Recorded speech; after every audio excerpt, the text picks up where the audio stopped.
So, dude ran right through me because I'm a Wraith. Ooh, I'm spooky and...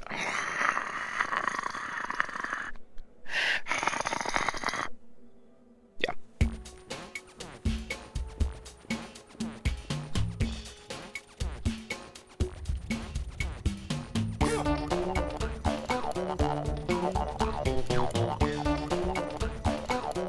Hello and welcome, Dirty William here, back with another episode of Dungeons & Dragons Online Let's Play. Today we get level 12, woohoo! Alright, we are going to advance to the next level as a wizard. We get an ability score raise at levels 4, 8, 12, 16, and 20. This is level 12, and we are going to put it into intelligence because that is our primary casting stat. Now, let's see, we've got concentration for our skill points. We have a heal for our skill points. Again, heal affects your negative energy spell power.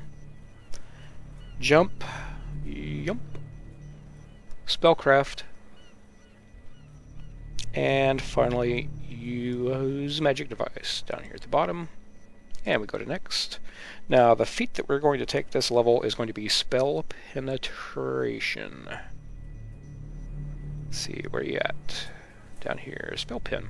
What does that give us? Adds a +2 to your caster level check for defeating spell resistance. So what that means is if we have a spell resistant mob and we're trying to later on Finger of Death them or wail or what have you, this will lessen that mob's ability to make a save, at least for spell resistance. Spell resistance is kind of like armor class for spells, I guess. Best way to put it. So we'll go to next, and let's see what kind of spells can we choose. Okay, the Symbol of Fear and Symbol of Persuasion are both... These are both rare scrolls, so we'll probably end up taking those, because I think we pretty much have everything else that we would necessarily need, at least for now. So yeah, let's just go ahead and pick these up.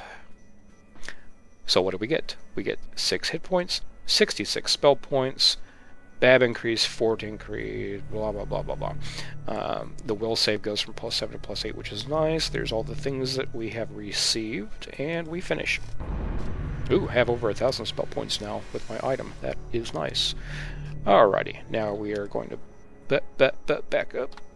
Whoa, not run. Oh geez, I've done something wrong. Let's try that. There we go. And do Control R for our enhancements and get that out of the way just a bit so you can see my pretty face. We'll just plop that right down on top of his head. Right there.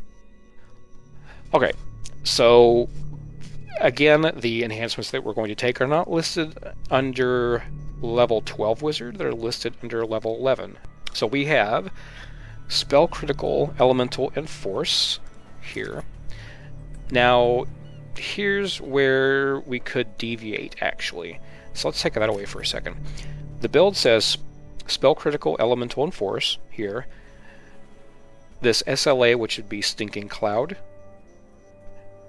And Shroud of the Vampire here. So I could use the Vampire form. I want to see, though, if I can go ahead and get Shroud of the Wraith. So I'm kind of juggling my enhancements around a bit. The reason being, I think Shroud of the Wraith would help a little bit as far as survivability goes. At least I'd like to try it, because the Stinking Cloud thing is not that great, and yes, it would be nice to have an additional 2% for all my spells to critically hit. But I just want to try it out. So I'm actually going to take Shroud of the Vampire, and I'm going to also take Shroud of the Wraith. My intelligence is 31, so I think what I'm going to do right now is go ahead and put this point, or 2 points rather, into raising my intelligence. So that is kind of off track, but I want to try this out. So we're going to accept, and we'll close. And for giggles, let's see, let's go to our enhancements here, and I'm going to put Shroud of the Vampire and Shroud of the Wraith. So let's see Shroud of the Vampire first. What does that give us? Gives us a +2 to Strength and Charisma, +2 to the DCs of my enchantment spells, and I generate 25% less threat from spells and attacks.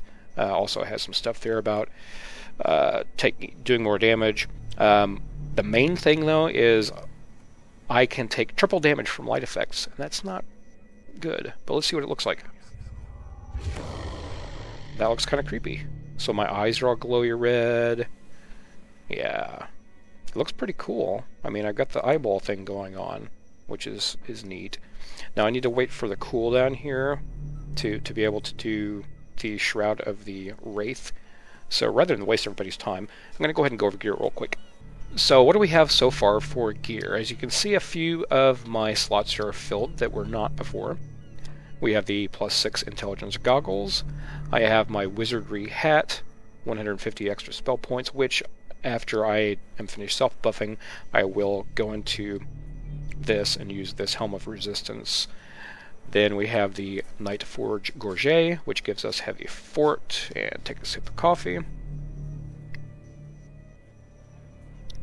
Now this was a nice little find. The Bottle of Air, which is just an underwater action thing. That is from Hiding in Plain Sight. It's a free-to-play quest in the harbor. The base level is 10, sorry. And I just happened to see that. Now, I almost died getting it on normal, so I can only imagine what it would be like trying to get this on hardware. But this is a very lucky pull for me. Cloak is Charisma +5. Constitution +5 belt.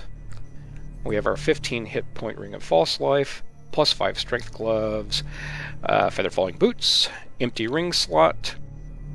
We have the X block, X Bane bracers, and I have an X block, X Bane robe, which I'm wearing now. Now, I need to probably get rid of these things off my hotbar because I'm mostly going to be using those. So that way I have not only the spear block, but also I have the X block. So that's pretty much it for gear. I did stop by and picked up a wide quiver because my inventory was filling up with all kinds of things and stuff. So, yeah. So let's take a look here at our Shroud of the Wraith. Let's get this off here real quick. So let's see what we look like as a Wraith. Yep, we got the purpley eyeballs and all that good stuff. All creepy looking. And whenever we move, you can see we don't run, we just float. We also have Feather Fall. While in this form, enemy attacks have 25% chance to miss you due to your incorporeality. You float as if affected by Feather Fall and have a +20 bonus to move silently and balance. Melee hit doesn't matter because I'm not going to do any of that stuff. I have 100% fort, which along with the Gorget is 200%, which is nice. And let's see, what else does it say? I take double damage from light effects. So Vampire is triple, and Wraith is double. So I'm hoping that this will help out a bit. Let's do a little jump. There we go.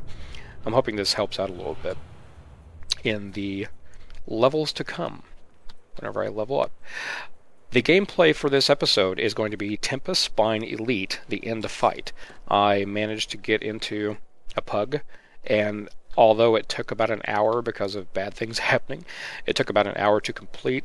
It was still very fun, so that was a big thumbs up for me, and that gave me the XP to get level 12, actually. So, dude ran right through me because I'm a Wraith. Ooh, I'm spooky and...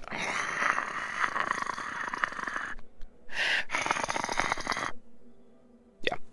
So the gameplay today is going to be the end fight of Tempest Spine Elite. Hope you all enjoyed. Until next time, this is Dirty William reminding you to do the dirty work. Alright, let's see what's going in now. Kill him.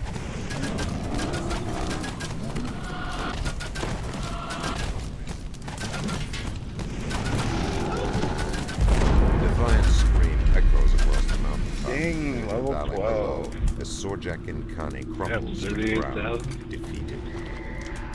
I got 44,000. Damn.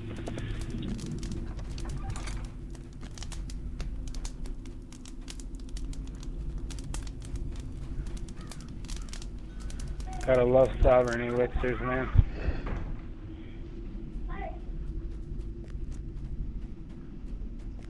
Thanks, guys. Oh, that was a big help.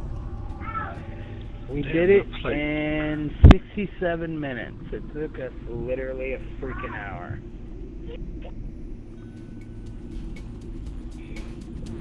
There was issues. We did it. Good job.